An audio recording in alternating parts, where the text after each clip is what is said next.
Main character एक लड़की है। वो एक ऐसी लड़की है जो समंदर से बहुत इतना प्यार करती है कि वो अपनी सारी जिंदगी समंदर में रहकर यानी सेलिंग करके गुजारना चाहती। उसका नाम था टैमी ऑल्टर, जिसे टैमी भी कहते, और उसका ताल्लुक कैलिफोर्निया से था। वो अपनी जिंदगी को सेलिंग करते हुए एक बेहतर तरीके से और एक खुशगवार तरीके से गुजारना चाहती। टैमी ने अपनी स्टडी ग्रेजुएशन तक कंप्लीट करने के बाद सेलिंग ज्वाइन करी और अपना सफर वो कश्ती के जरिए तय करते हुए ताहिती आ गई, जो कि एक खास जगह का नाम था। ताहिती एक ऐसी जगह का नाम था जो कि एक बहुत खूबसूरत आइलैंड था। उसकी मुलाकात एक लड़के से होती है जिसका नाम रिचर्ड था। वो भी काफी अरसे से ताहिती में ही रह रहा था। वो बिल्कुल टैमी की तरह ही था, यानी वो भी समंदर से प्यार करता था और वो अपनी सारी जिंदगी ताहिती में गुजारना चाहता। उसके पास अपनी जाती बोट थी जो वो सेलिंग में इस्तेमाल करता था। वो दोनों एक दूसरे को समझने लगते हैं और एक दूसरे को पसंद करते हैं। रिचर्ड ने बहुत सारी कश्तियाँ अपने हाथों से बनाई थी। टैमी ये सब देखकर काफी मुतासिर होती है और वो उससे सारी बातें पूछती है जब वो समंदर में होता है। रिचर्ड यहाँ पर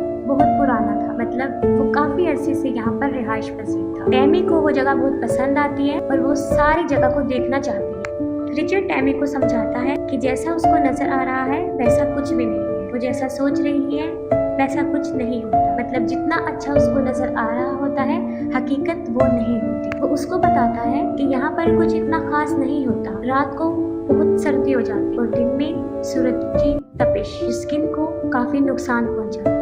और समंदर एक ऐसी जगह है जहाँ पर इंसान को नींद नहीं आती। वो कॉन्टिन्यूसली जागता रहता है और उसको इसके साथ भूख भी बहुत ज्यादा लगती है। और अगर अकेला शख्स समंदर में रह जाए तो उसको हेलुसिनेशन महसूस होने लगता है, मतलब जो कुछ होता नहीं वो इंसान को नजर आता है। रिचर्ड ये सब कुछ इसलिए बता रहा था क्योंकि वो अब इसका तजुर्बा हासिल कर चुका था। इन सब बातों से दो चार हो चुका था, मतलब वो इन सब को झेल चुका था। वो बताता है कि यहाँ पे सबसे खूबसूरत चीज जो मुझे नजर आई है वो शाम को सूरज का डूबना होता है। कि जब शाम को सूरज डूब रहा होता है तो वो मंजर देखने के काबिल होता है, बहुत खूबसूरत होता है। वो कहता है कि ऐसे जज्बात और फीलिंग्स हैं जो इंसान अपनी जुबान से बयान नहीं कर सकता। फिर हम देखते हैं कि उन्हें एक दूसरे से मोहब्बत होती है और 6 माह तक वो दोनों एक दूसरे के साथ एक ही बोट में रहते हैं। उनकी जिंदगी के दिन ऐसे ही गुजर रहे होते। फिर हम देखते हैं कि कुछ अरसे बाद रिचर्ड के कुछ पुराने दोस्त जिसका नाम पीटर और उसकी वाइफ क्रिस्टीन उससे मिलते हैं। वो लोग भी कैलिफोर्निया से यहाँ पर आए थे। उनकी अपनी जाती बोट थी जो कि बहुत खूबसूरत थी। उन लोगों को यहाँ से इमरजेंसी जाना हो। वो रिचर्ड को कहते हैं कि हम तो यहाँ से जा रहे हैं, क्या तुम हमारी बोट को कैलिफोर्निया तक ले जा सकते हो? उसके बदले में उसको हम पे भी करेंगे। रिचर्ड को ये डील अच्छी लगती है और वो इसके लिए मान भी जाता है क्योंकि जाहिर है उसको इसमें प्रॉफिट नजर आ रहा होता है कि इसके बदले में उसको ढेर सारा पैसा मिलता है। रिचर्ड और टैमी दोनों पीटर की बोट को देखते हैं, उन्हें काफी पसंद आती है और वो इस डील को एक्सेप्ट करते हैं। उनकी बोट काफी खूबसूरत। वो अपना सारा जरूरी सामान खरीद कर अपने जाने की तैयारी करते और देखते हैं हमें अपनी मंजिल हमें किस आइलैंड पर रुकना है।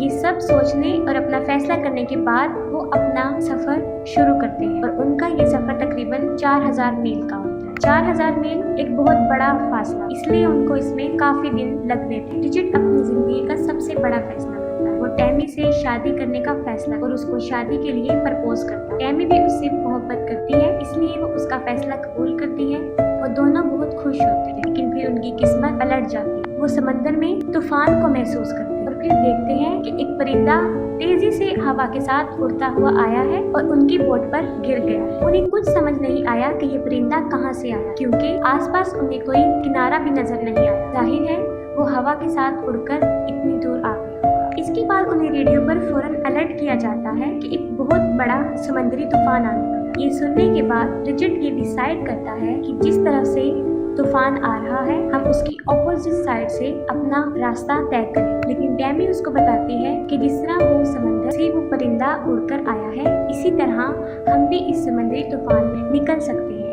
अगर हम इसके लिए कोशिश करें। रिचर्ड इस फैसले से खुश नहीं होता, लेकिन जाहिर है उन्हें कोई फैसला तो लेना पड़ना था क्योंकि पहले ही उनका बहुत वक्त जाया हो चुका था।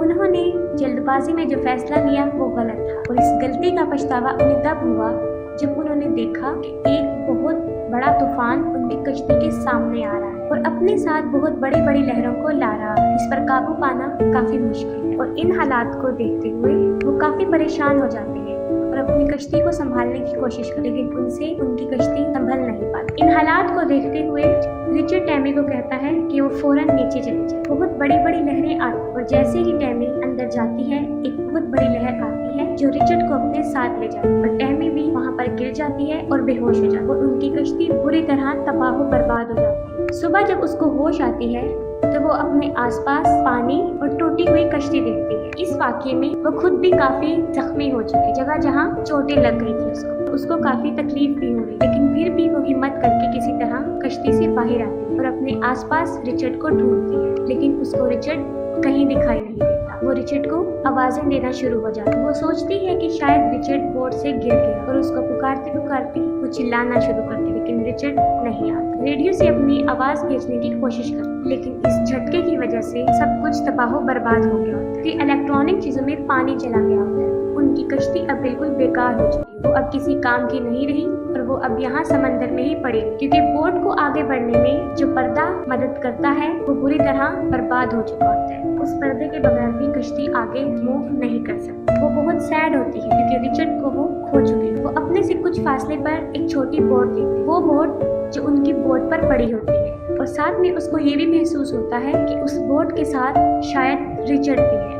वो छोटी बोट उनकी कश्ती से काफी दूर होती, अगर वो अपनी बोट छोड़ के जाती तो वो उनसे दूर निकल जाती, इसलिए उसको अकेले छोड़ना अक्लमंदी नहीं। वो सोचती है कि अब उसे क्या करना चाहिए। वो इर्द गिर्द देखती है, उसको एक बहुत बड़ा पर्दा नजर आता है जो बिल्कुल उसी पर्दे की तरह होता है जो कश्ती को आगे बढ़ने में मदद। वो उसको लगाने की काफी कोशिश करती क्योंकि वो काफी मुश्किल काम था और उसमें एक इंसान से वो लग नहीं सकता, उसके लिए ज्यादा लोगों की जरूरत पड़ती, लेकिन टैमी फिर भी हिम्मत नहीं हारी और मुसलसल उसको लगाने की कोशिश कर और आखिर वो कामयाब हो जाती है। उस पर्दे को हवा में लहरा दी। उसके बाद वो कश्ती को उस छोटी कश्ती की तरफ लेकर जाना शुरू कर देती। जैसे ही उसकी बोट उस छोटी कश्ती की तरफ जाती है वो फौरन रस्सी उठाती है, खुद को उस रस्सी से बांधती है और समंदर में कूद जाती है और फिर वो छोटी बोट की तरफ पहुंच जाती है। वो देखती है कि वहाँ पर रिचर्ड है जो बहुत जख्मी हालत और बहुत मुश्किल से उसकी जान बच गई, क्योंकि जितना वो जख्मी हो चुका था उसका बचना नामुमकिन था। टैमी उस रस्सी के सहारे दोबारा कश्ती में आती है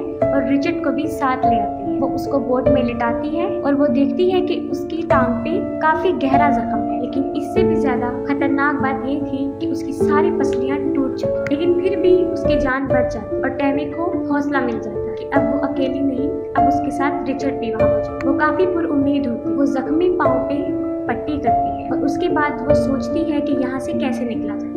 उसके बाद हम देखते हैं कि वो पाइप के जरिए बोट में पानी को बाहर निकालती है और जहाँ से कश्ती टूट चुकी है वहाँ पर टेप के जरिए जोड़ती है। इसके बाद वो यहाँ से निकलने का रास्ता ढूंढ वो नक्शे को पढ़ने की कोशिश करती। ये चीज उसके लिए काफी मुश्किल थी, लेकिन वो फिर भी उसको पढ़ती रहती। इसके दौरान उसे पता चलता है कि वो तकरीबन 25 दिन में सैंटियागो पहुंच सकते हैं अगर उनकी कश्ती तबाह ना हो, लेकिन वहाँ पे हवाएं और लहरें बहुत तेज थी जो उनको आइलैंड यानी उनकी मंजिल से और दूर लेकर जा रही, जिससे उनको साफ नजर आ रहा था कि दिनों तो क्या वो तो महीनों में भी अपनी मंजिल की तरफ नहीं रह जा। कोई भी उनकी मदद को नहीं आया तो वो सारी जिंदगी के लिए यहाँ फंस सकते हैं और यहाँ से उनका निकलना नामुमकिन हो सकता है, क्योंकि जापान तक उन्हें कोई आइलैंड दूर दूर तक नजर नहीं आ रहा था।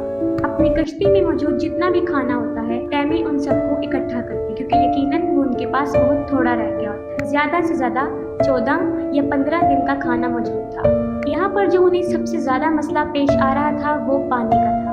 उनके पास पीने का पानी नहीं था, क्योंकि शायद लहरों के टकराने से उनका वाटर प्रेशर टूट चुका था और पानी आना बंद हो गया था। लेकिन उनके पास थोड़ा बहुत पानी था जिस पर वो अपना गुजारा चला रहे थे। ये हालात, ये दिन उनके ऊपर एक इम्तिहान की तरह गुजर रहे, क्योंकि वो एक ऐसी जगह पर मौजूद थे जहाँ पर ना फिशर्स आते हैं और ना कोई सियाह, क्योंकि वो किनारे से इतना दूर थे कि आम इंसान उनको सोच भी नहीं सकता। वो ऐसा महसूस करते हैं कि अब वो यहाँ से कभी भी नहीं जाए, वो यहाँ पर गुम हो गए और सच में वो यहाँ पर गुम हो चुके थे। उन्हें अपनी मौत साफ दिखाई दे रही। एक तो वो समंदर में फंस गए थे ऐसी जगह पर जहाँ पर उनका बचना नामुमकिन है, और दूसरा खाने पीने की तरफ से उनका खाना भी दिन ब दिन कम होता जा रहा है। और जो सबसे बड़ी प्रॉब्लम ये थी कि टैमी वेजिटेरियन। टैमी बहुत परेशान होती है। इस पर रिचर्ड उसको समझाता है कि हमारे पास खाना कभी भी खत्म नहीं हो सकता अगर तुम समंदर से मछलियाँ पकड़ती, और ऐसा करने पर टैमी साफ इनकार कर देती है। लेकिन उसके बाद वो फिर भी कोशिश करती है, लेकिन हर बार नाकाम हो जाती है। टैमी को अपनी गलती का एहसास होता है, वो रिचर्ड से माफी मांगती। रिचर्ड तो बेचारा किसी काम के काबिल ही नहीं था कि वो बुरी तरह जख्मी हो चुका था और उसकी हड्डियां भी टूट चुकी थी। बारिश आ जाती है, इस पर टैमी बहुत खुश हो जाती है और खुशी से चिल्लाने लगती है और उनके पास जितने भी बर्तन मौजूद होते हैं वो सबको उन बारिश के पानी से भर लेती है।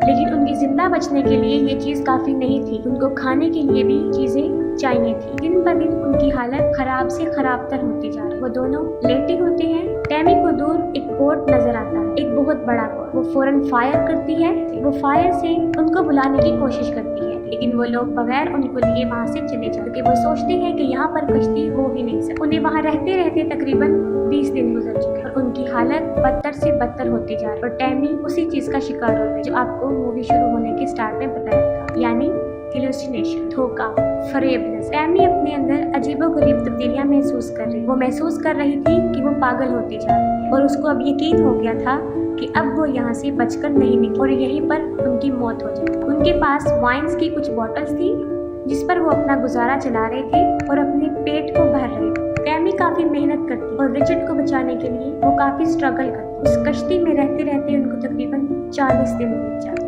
टैमी बहुत इल्यूसिनेट करने लगी, क्योंकि आपको हमने बताया था कि उसको रिचर्ड ने भी ये बात बताई थी कि कोई शख्स अगर समंदर में ज्यादा अरसे के लिए रहता है तो उसके साथ ऐसा होने लगता है, उसको हर चीज धोखा फरेब नजर आने लगता है। और इन सब हालात से टैमी भी गुजर रही। वो ये बात कि रिचर्ड तो कब से मर गया था जब उनकी कश्ती डूबी थी, ये सब उसको इल्यूसिनेशंस की वजह से हो रहा था, क्योंकि वो काफी शॉक थी और काफी स्ट्रेस की वजह से उसके साथ ये सब हो रहा था, क्योंकि वो इस सदमे से बाहर ही नहीं आ रही थी कि वो रिचर्ड को खो चुकी है।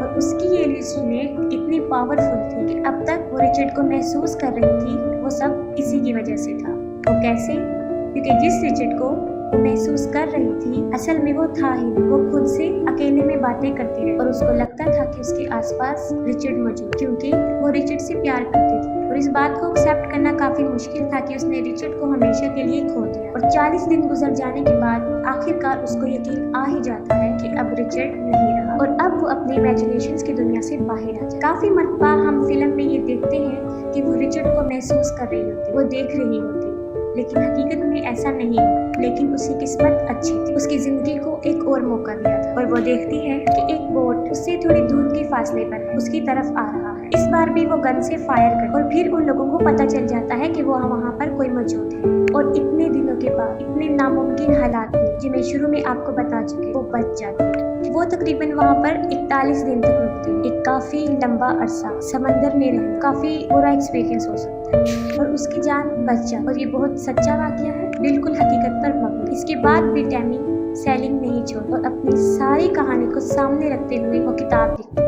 वो बताती है कि रिचर्ड ने मेरी मुश्किल वक्त में बहुत साथ दिया और अब तक उसके कानों में उसकी आवाजें गूंजती रही। और आज अगर वो किसी की वजह से जिंदा है तो वो सिर्फ रिचर्ड। मूवी काफी इम्प्रेसिव है। आई होप सो आपको अच्छी लगी।